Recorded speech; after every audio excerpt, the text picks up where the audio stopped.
Hello everyone, कैसे हो सब लोग। उम्मीद है कि सब बहुत अच्छे से होंगे। इस वीडियो में हम डिस्कस करने वाले हैं क्लास 10th लाइट चैप्टर के एक्सरसाइज के क्वेश्चन नंबर 10th के सॉल्यूशन के बारे में। एकदम आराम से देखियो, बहुत मजा आने वाला है इस क्वेश्चन के सॉल्यूशन में।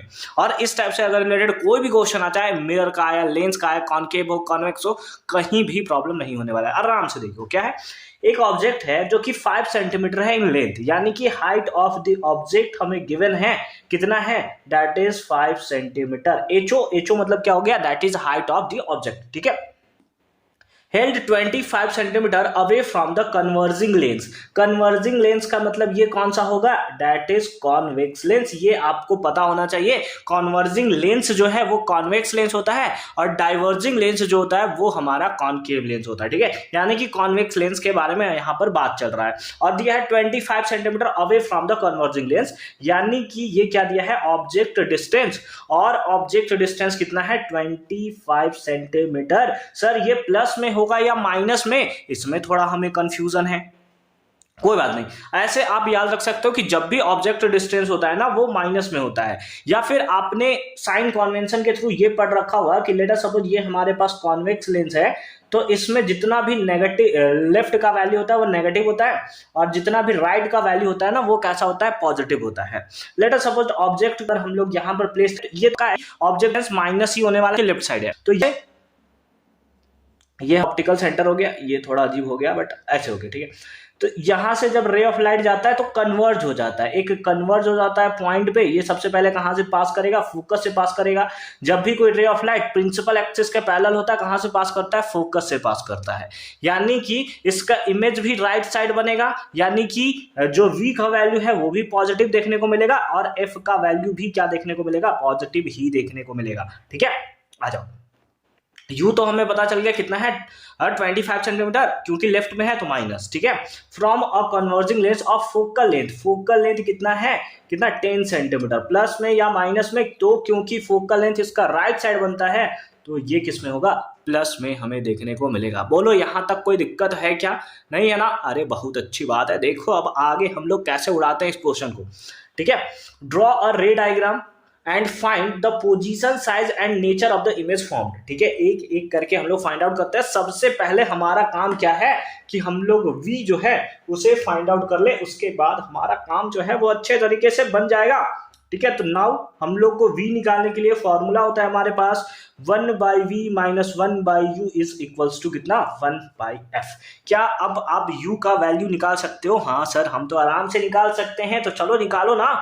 1/v माइनस 1/u, u का वैल्यू कितना है, -25। कितना है, -25 is equals to 1/f। f कितना है सर, f ना हमें दिया हुआ है 10। कितना दिया हुआ है, दैट इज 10 दिया हुआ है। देखो माइनस और माइनस क्या हो जाएगा, प्लस हो जाएगा, तो इसको हम लोग डायरेक्ट यहाँ प्लस लिख दें, कोई दिक्कत, अरे कोई दिक्कत नहीं है सर। चलो 1/v इज इक्वल्स टू, ये प्लस में इधर गया तो माइनस में, तो 1/10 माइनस 1/25 कितना हो गया, 1/25। ठीक है, कोई दिक्कत नहीं है, बहुत अच्छी बात है। v अब निकाल सकते हो, 1/v इज इक्वल्स टू, देखो एलसीएम ले लोगे 10 और 25 का एलसीएम कितना होता है सर, ये तो हमें 50 देखने को मिलेगा।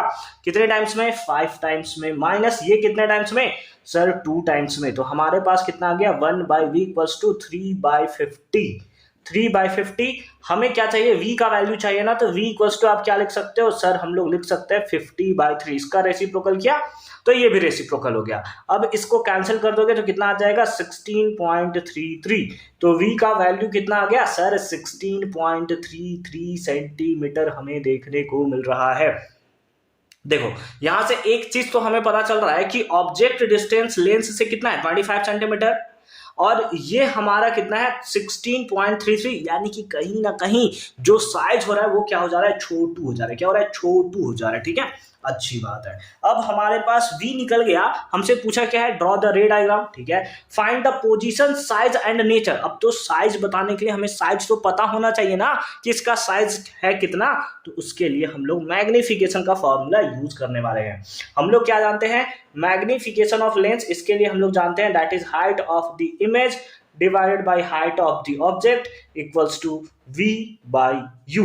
बोलो हम लोग ये फॉर्मूला जानते हैं या नहीं? मैग्निफिकेशन इक्वल्स टू क्या होता है? Height of the image divided by height of the object equals to v by u। Height of the image ये तो हमें नहीं पता, यही तो फाइंड आउट करना है सर। तो height of the image divided by height of the object, height of the object कितना है? That is 5। तो हमने लिख दिया 5 is equals to v by u। v का वैल्यू कितना है? v का वैल्यू अभी निकला है, दैट इज 16.33। क्या इसी 16.33 को हम लोग 50/3 लिख सकते हैं? बिल्कुल लिख सकते हैं सर। आपने उसी को तो डिवाइड किया था सर, तो आप ऐसे भी लिख दोगे तो कोई दिक्कत नहीं है हमें, ठीक है। थोड़ा सा ऊपर कर देते हैं इसको, चलो ठीक है। फिर उसके बाद u का वैल्यू कितना है? -25। कितना है? दैट इज -25 है। कितना है? -25। आ जाओ इधर, हम लोग वैल्यू जो है उसे फाइंड आउट कर लेते हैं।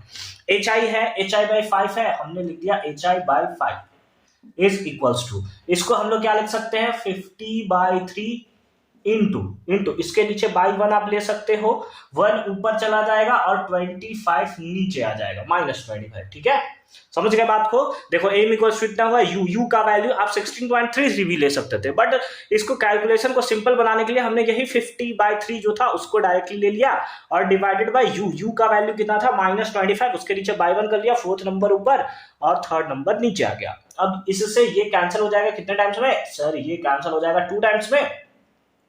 तो hi इक्वल्स टू कितना आ जाएगा? hi इक्वल्स टू आ जाएगा माइनस में 5 2 जा 10 और डिवाइडेड बाय कितना? 3। 5 2 जा 10 डिवाइडेड बाय कितना? 3। इसको आप कैंसिल करोगे तो हाइट ऑफ द इमेज आपको मिल जाएगा, that is 3.3 centimetre. Minus sign क्या शो करता है कि जो इमेज बना हुआ है ना वो इन्वर्टेड बना हुआ है, उल्टा बना हुआ है, जबकि यहां पर कैसा था? प्लस में था, प्लस में, यानी कि हाइट ऑफ द ऑब्जेक्ट जो होता है वो हमेशा प्लस में ही होता है।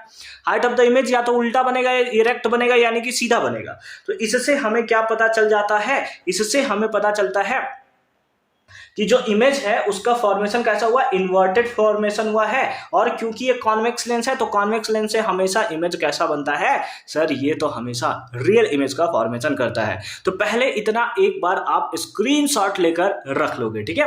रख लिया स्क्रीनशॉट? अरे क्या बात है, क्या बात है, क्या बात है। और यहां पर एक और भी आपको चीज दिख रहा है कि ये 5 सेंटीमीटर का, ये 3.3, यानी कि जो इमेज का फॉर्मेशन हो रहा है वो छोटू साइज का बन रहा है। कैसा बन रहा है? छोटू साइज का, ठीक है। चलो आ जाओ, अब हम लोग को रे डायग्राम ड्रॉ करना था, उसे भी ड्रॉ करके देख लेते हैं। अच्छे तरीके से रे डायग्राम को समझोगे ना फिर आपको कोई भी दिक्कत नहीं होने वाला है। जैसे देखो क्या है, ये हम लोग ले लेते हैं ऐसा, ये क्या है? कॉन्वेक्स लेंस है हमारा। ये क्या है? ये तो सर प्रिंसिपल एक्सिस है, ठीक है सर, प्रिंसिपल एक्सिस बना लिया हमने। चलो ये क्या है? इस पॉइंट को क्या बोलते हैं सर? इसको तो ऑप्टिकल सेंटर बोलते हैं। चलो ठीक है, ये भी हमने ड्रॉ कर लिया। चलो यहाँ पर हम लोग सपोज कर लेते हैं f है, यहाँ पर हम लोग कर लेते हैं 2f है, यहाँ पर हम लोग सपोज कर लेते हैं f है, और यहाँ पर हम लोग सपोज कर लेते हैं क्या? 2f है। तो इसको f डैश 2f डैश बोलते हैं ताकि दोनों को हम लोग आइडेंटिफाई कर सके कि ये लेफ्ट वाला है, ये राइट वाला है। अगर आप ऑब्जेक्ट को 2f पे रखोगे, समझोगे बात को, अगर आप ऑब्जेक्ट को 2f पे रखोगे तो रे डायग्राम के थ्रू आपको पता है कि सेम साइज का 2f पे ही इमेज का फॉर्मेशन होता है। बोलो होता है या नहीं होता है? हाँ हाँ सर होता है। अगर आप ऑब्जेक्ट को राइट साइड ले जाते हो, यानी कि इधर ले जाते हो, तो फिर उस केस में इमेज जो होता है वो आपको क्या बनता है? बड़ा होते हुए देखने को मिलता है। क्या देखते हैं? इमेज जो है वो बड़ा बन जाता है। लेकिन हमें इमेज चाहिए कैसा? हमें तो इमेज छोटा चाहिए ना, तो हमें कहीं ना कहीं 2f से ऑब्जेक्ट को कहां रखना पड़ेगा? पीछे रखना पड़ेगा, तब जाकर हम लोग का क्या होगा? इमेज जो है वो छोटू बनता चला जाएगा। अगर आप फोकस पे रखते तो क्या इन्फिनिटी में बहुत बड़ा हाईली लार्ज का इमेज का फॉर्मेशन होता है ना? जैसे जैसे आप नजदीक लेते जाते हो वैसे वैसे इमेज क्या होता है? बड़ा बनते चला जाता है। तो यहां से हमें एक बात तो पता चला कि ऑब्जेक्ट पक्का कहां होगा? 2f डैश के पीछे होगा। समझ रहे हैं ना बात को? बस ये आपको समझना है। थोड़ा सा बड़ा कर देते इसको ऐसे, ठीक है, ठीक है। अब यहां से ऑब्जेक्ट एक लाइन जाएगा जो कि क्या होगा? प्रिंसिपल एक्सिस के पैरेलल जाएगा। कहां से क्रॉस करेगा? सर ये तो फोकस से ही क्रॉस करेगा, ये तो हमने बहुत बार पढ़ रखा है, ठीक है।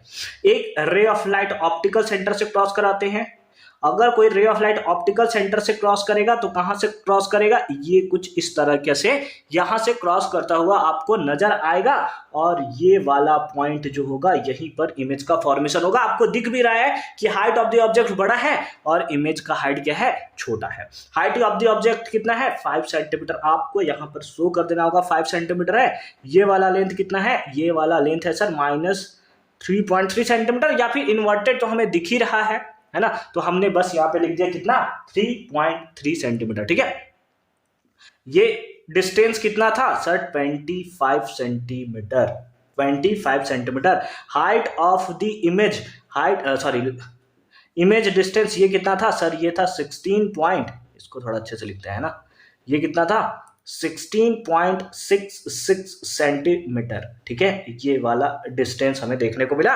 फोकल लेंथ आप लिखना चाहो तो लिख सकते हो, कितना था, दैट इज 10 सेंटीमीटर, लेकिन फोकल लेंथ तो हमारा इधर है, तो ये वाला पार्ट हमारा कितना हो जाएगा, 10 सेंटीमीटर हमें देखने को मिलेगा। तो इस टाइप से आप इसको शो कर सकते हो।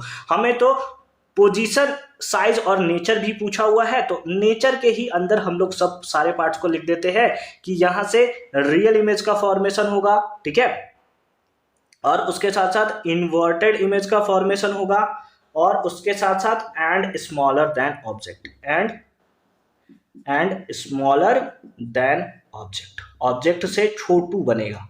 कितना बनेगा, अगर आप ब्रैकेट में लिख सकते हो तो लिख सकते हो 3.3 सेंटीमीटर का बन रहा है। और ये हो गया हमारा क्या आंसर। एकदम खतरनाक तरीके से हमने इसको एक्सप्लेन करके लिख दिया है। अब कोई भी ऐसा एग्जामिनर नहीं है जो आपके मार्क्स को कट कर सकता है। आई होप कि ये कॉन्सेप्ट आपको एकदम तबाही तरीके से समझ में आया होगा। मिलते हैं आपसे अगली वीडियो में। अगर कंप्लीट प्लेलिस्ट को आप देखना चाहते हो जिसमें आपको आगे आने वाले वीडियोस का भी सॉल्यूशन देखने को मिल जाएगा, तो उसका लिंक मिलेगा आपको डिस्क्रिप्शन में। एक बार डिस्क्रिप्शन आप जरूर चेक कर लोगे, मजा आने वाला है, तबाही मचने वाला है।